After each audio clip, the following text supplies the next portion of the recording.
Hello friends, Janu the kitchen હાઉસમાં તમારું સ્વાગત છે। આજે આપણે સરસ મજાનો નવો નાસ્તો બનાવવાના છે અને એ પણ એક વાટકી પૌવામાંથી બનાવવાના છે। હજુ સુધી જો તમે મારી ચેનલને સબસ્ક્રાઇબ ના કરી હોય તો મારી ચેનલને તમે ખૂબ ઝડપથી સબસ્ક્રાઇબ કરજો, લાઈક કરજો, શેર કરજો, જેથી આવનારા નવા વિડીયો તમારા સુધી તુરંત પહોંચી શકે। તો ચાલો જોઈ લે ફટાફટ રેસીપી।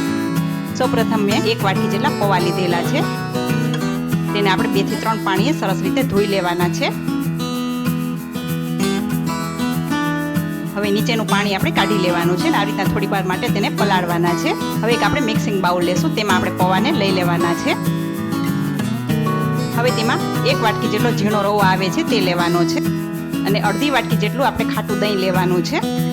હવે તેમાં આપણે અડધી વાટકી જેટલું પાણી એડ કરી દઈ અને સરસ રીતે મિક્સ કરી દેશું।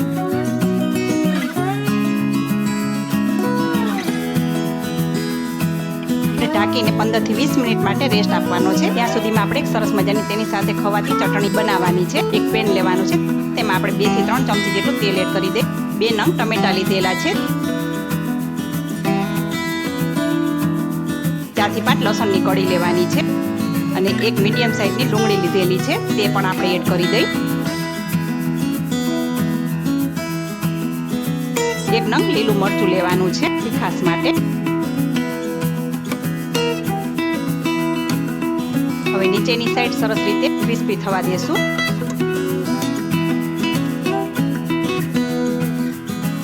તેનો થોડો કલર ચેન્જ થાય ત્યાં સુધી આપણે તેને રાખવાનું છે।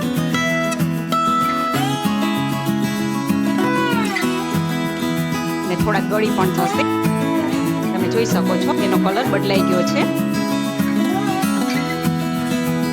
હવે આ સરસ રીતે સંતળાઈ ગયા છે, તો ગેસ આપણે બંધ કરી દેવાનો છે। હવે અહીંયા 15 થી 20 મિનિટ થઈ ગઈ છે, ચેક કરી લઈ। તમે જોઈ શકો છો રવો છે એટલે થોડું ઘટ પણ થઈ ગયું છે। હવે એક મિક્સર જાર લેવાનો છે, તેમાં આપણે તેને એડ કરી દેશું।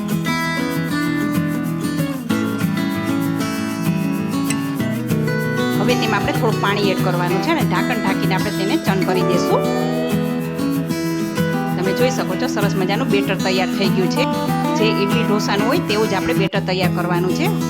હવે તેને આ બાઉલમાં કાઢી લેવાનું છે। હા, તમને મારો વિડીયો અને મારી રેસીપી કેવી લાગે છે તે કોમેન્ટ બોક્સમાં જરૂરથી જણાવજો અને આજની આ રેસીપી કેવી લાગી તે પણ તમે જણાવજો। સરસ મજાનું બેટર તૈયાર થઈ ગયું છે। હવે તેમાં આપણે સ્વાદ અનુસાર નમક એડ કરી દઈ અને 1 ચમચી જેટલી આપણે ખાંડ એડ કરવાની છે અને સરસ રીતે મિક્સ કરી દેશું। આ સવારે અથવા તો સાંજે લઈ શકાય તેવો સરસ મજાનો નાસ્તો છે।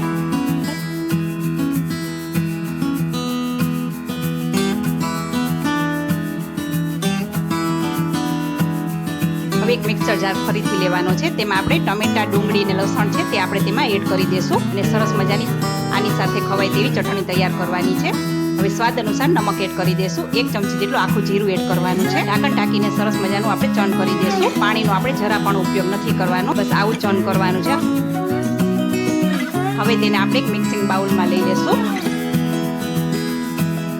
આ ટેસ્ટમાં ખૂબ જ સરસ લાગે છે ચટણી, તમે જરૂર એકવાર ટ્રાય કરજો। ઉપરથી આપણે 2 થી 3 ચમચી જેટલી કોથમીર એડ કરી દઈ। હવે આ ચટણી તૈયાર થઈ ગઈ છે। હવે અહીંયા ઢોસાનો તવો આવે છે તે લેવાનો છે, તેને આપણે આવી રીતના તેલથી ગ્રીસ કરીને લૂછી નાખવાનું છે કોટન કપડાથી।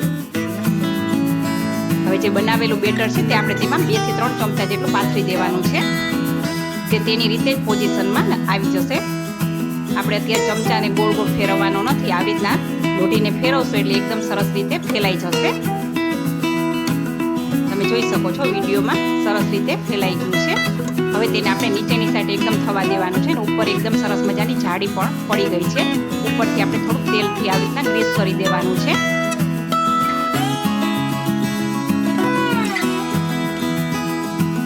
હળવા હાથે આપણે તેને પલટાવી દેશું। એકદમ ઇઝીથી નીકળી જશે। બંને બાજુ સરસ રીતે કલર બદલાય ત્યાં સુધી આપણે તેને રાખવાનું છે। આ એકદમ સોફ્ટ મજાનો નાસ્તો તૈયાર થશે।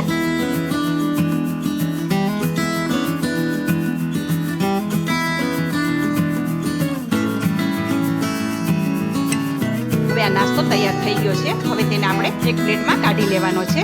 તેવી રીતે આપણે બધો નાસ્તો તૈયાર કરીને રાખવાનો છે। હવે તેને ગરમા ગરમ નાસ્તાને આપણે સર્વિંગ પ્લેટમાં જ લઈ લેશું। તેને મેં બનાવેલી ટમેટાની ચટણી સાથે સર્વ કરેલો છે। તો છે ને સરસ મજાની રેસીપી, જોતા જ મોઢામાં પાણી આવી જાય તેવી સરસ મજાની રેસીપી તૈયાર થઈ ગઈ છે। તો કેવી લાગી આજની મારી આ રેસીપી? તમે જરૂરથી લાઇક, શેર ઓર સબસ્ક્રાઈબ કરજો અને મને કોમેન્ટ પણ કરજો. ફરી જ મળીશું આવી જ અવનવી રેસીપી સાથે. ત્યાં સુધી આવજો.